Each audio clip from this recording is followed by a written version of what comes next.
ಅರೆ ಪಶ್ಚಿಮ ಬಂಗಾಳ ಈ ಸಲವೂ ಕೂಡ ಬಿಜೆಪಿ ತೆಕ್ಕಿಗೆ ಹೋಗುತ್ತೆ, ಬಂದೇ ಬರುತ್ತೆ, ಈ ಬಾರಿ ಬಂದೇ ಬರುತ್ತೆ ಅನ್ನುವಂಥ ವಿಶ್ವಾಸದಲ್ಲಿ ಅಮಿತ್ ಶಾ ಅವರು ಇದ್ದರೆ, ಇನ್ನೊಂದು ಕಡೆ ಬಿಜೆಪಿ ಕಾರ್ಯಕರ್ತರು ಸುವೇಂದು ಅಧಿಕಾರಿನೇ ಬಿಜೆಪಿಯ ಮುಂದಿನ ಮುಖ್ಯಮಂತ್ರಿ ಅಂತ ಪೋಸ್ಟ್ಗಳನ್ನು ಹರಿದಾಡ್ತಾ ಇದ್ದಾವೆ, ಪೋಸ್ಟ್ಗಳನ್ನು ಮಾಡ್ತಾ ಇದ್ದಾರೆ. ಬಿಜೆಪಿಯವರ ಈ ಸಂಭ್ರಮಕ್ಕೆ ಮುಖ್ಯ ಕಾರಣ ದಾಖಲೆಯ ಪ್ರಮಾಣದಲ್ಲಿ ಆಗಿರುವಂತಹ ವೋಟಿಂಗ್. ಯಾಕಂದರೆ ಸ್ವಾತಂತ್ರ್ಯ ಬಂದಾಗಿನಿಂದ ಇಲ್ಲಿವರೆಗೂ ಬಂಗಾಳದಲ್ಲಿ ಇದುವರೆಗೆ ಆಗದೇ ಇರುವಷ್ಟು ವೋಟಿಂಗ್ ಈ ಸಲ ಆಗಿದೆ. ಮೊದಲ ಹಂತದ ಮತದಾನದಲ್ಲಿ 90.78% ಮತದಾನ ಆಗಿದೆ. ಇದರಲ್ಲಿ ಪುರುಷ ಮತದಾರರು 90.92% ವೋಟ್ ಹಾಕಿದ್ದಾರೆ. ಮಹಿಳಾ ಮತದಾರರು 92.69% ಹಕ್ಕು ಚಲಾವಣೆಯನ್ನು ಮಾಡಿದ್ದಾರೆ ಅಂತ ಚುನಾವಣಾ ಆಯೋಗ ದಾಖಲೆಗಳನ್ನು ನೀಡಿದೆ. ಇನ್ನು ಬಂಗಾಳದಲ್ಲಿ ಈ ಸಲ ಬಿಜೆಪಿ ಅಧಿಕಾರಕ್ಕೆ ಬರುತ್ತೆ ಅಂತ ಅಮಿತ್ ಶಾ ಅವರ ಜೊತೆಗೆ ಪ್ರಧಾನಮಂತ್ರಿ ನರೇಂದ್ರ ಮೋದಿ ಅವರು ಕೂಡ ಭವಿಷ್ಯವನ್ನು ನುಡಿದಿದ್ದಾರೆ. ಇದಕ್ಕೆ ಅವರು ಕೊಟ್ಟಿರುವಂತಹ ಕಾರಣಗಳನ್ನು ಕೂಡ ಗಮನಿಸಬೇಕು.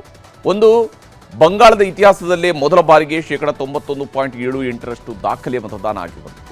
ಎರಡನೇದು, ಬಂಗಾಳಿ ಮಹಿಳೆಯರಿಗೆ ಬಿಜೆಪಿಯಿಂದ ಕೊಟ್ಟಿರುವ 10 ಗ್ಯಾರಂಟಿಗಳು. ಹೀಗಾಗಿ ಮಾತೃಶಕ್ತಿಯ ಹೆಸರಿನಲ್ಲಿ ಮಹಿಳೆಯರು ಹೆಚ್ಚಿನ ಸಂಖ್ಯೆಯಲ್ಲಿ ಮತ ಕೂಡ ಹಾಕಿದ್ದಾರೆ. ಮಾತೃಶಕ್ತಿಯ ಹೆಸರಿನಲ್ಲಿ ಮಹಿಳೆಯರ ಖಾತೆಗೆ ಹಣ, ಮಹಿಳೆಯರಿಗೆ ಪ್ರತ್ಯೇಕ ಪೊಲೀಸ್ ಠಾಣೆಗಳು, ಎಲ್ಲ ಭರವಸೆಗಳನ್ನು ಬಿಜೆಪಿ ಕೊಟ್ಟಿತ್ತು. ಅದು ಒಂದು ಕಾರಣ ಅಂತ ಹೇಳ್ತಿದ್ದಾರೆ.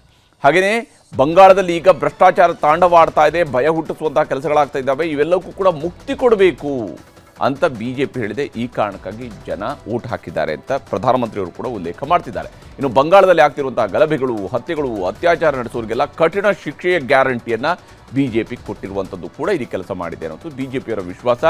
ಅಕ್ರಮ ಬಾಂಗ್ಲಾ ವಲಸಿಗರನ್ನ, ನುಸುಳುಕೋರರನ್ನ ಒದ್ದು ಓಡಿಸ್ತೀವಿ ಅಂತ ಕೂಡ ಘೋಷಣೆಯನ್ನು ಮಾಡಿದ್ದಾರೆ. ಹಾಗೆಯೇ ಪಶ್ಚಿಮ ಬಂಗಾಳದಲ್ಲಿ ನಿರುದ್ಯೋಗ ತೊಲಗಿಸಿ ಉದ್ಯೋಗ ಸೃಷ್ಟಿಸುವ ಭರವಸೆಯನ್ನು ಬಿಜೆಪಿ ಕೊಟ್ಟಿದೆ. ಇದು ಕೂಡ ಮತವಾಗಿ ಪರಿವರ್ತನೆಗೊಂಡಿದೆ ಅನ್ನುವಂಥದ್ದು ಬಿಜೆಪಿ ನಾಯಕರ ಲೆಕ್ಕಾಚಾರ. ಹಾಗೆಯೇ ಮೊನ್ನೆ ಲೋಕಸಭೆಯಲ್ಲಿ ಫೇಲ್ ಆಗಿರುವಂತಹ ಮಹಿಳಾ ಮೀಸಲಾತಿ ಮಸೂದೆಯನ್ನು ವಿರೋಧಿಸಿದ್ದು, ಅಂದರೆ ಪ್ರತಿಪಕ್ಷಗಳು ವಿರೋಧ ಮಾಡಿರುವಂಥದ್ದು ನಮಗೆ ಲಾಭ ತಂದು ಕೊಡ್ತಿದೆ ಅನ್ನುವಂತಹ ವಿಶ್ವಾಸವನ್ನು ಆಡಳಿತ ಪಕ್ಷ, ಕೇಂದ್ರದಲ್ಲಿ ಆಡಳಿತ ಪಕ್ಷ ಆಗಿರುವಂತಹ ಬಿಜೆಪಿ ಹೊಂದಿದೆ. ಇದೆಲ್ಲದರ ಜೊತೆಗೆ ಹಿಂದೂಗಳ ಒಗ್ಗಟ್ಟಿನ ಮಂತ್ರ, ಬಿಜೆಪಿ ಕಾರ್ಯಕರ್ತರ ಪ್ರಚಾರ, ಹೋರಾಟಗಳು ಇವೆಲ್ಲವೂ ಕೂಡ ಪ್ರತಿಫಲವನ್ನು ಕೊಡ್ತಾ ಇವೆ ಅನ್ನುವಂಥದ್ದು ಬಿಜೆಪಿಯವರ ಬಹಳ ದೃಢವಾದಂತಹ ನಂಬಿಕೆ. ಒಂದು ಕಡೆ ಬಿಜೆಪಿ ನಾಯಕರು ಬಂಗಾಳಕ್ಕೆ ಲಗ್ಗೆ ಹಾಕ್ತೀವಿ ಅಂತ ಹೇಳ್ತಾ ಇದ್ರೆ, ಬಂಗಾಳದಲ್ಲಿ ಈ ಬಾರಿ TMCಯೇ ಗೆದ್ದು ಅಧಿಕಾರಕ್ಕೆ ಬರುತ್ತೆ, ಆಮೇಲೆ ನಾವು ದೆಹಲಿಗೆ ಲಗ್ಗೆ ಹಾಕಿ ಬಿಜೆಪಿಯವರನ್ನ ಓಡಿಸ್ತೀವಿ ಅಂತ ಮಮತಾ ಬ್ಯಾನರ್ಜಿ ಘೋಷಣೆ ಮಾಡಿದ್ದಾರೆ. ಬಿಜೆಪಿಗಾಗಿ ಕೆಲಸ ಮಾಡ್ತಿರುವ ಎಲ್ಲರ ಹೆಸರುಗಳನ್ನ ಪಟ್ಟಿ ಮಾಡಲಾಗಿದೆ.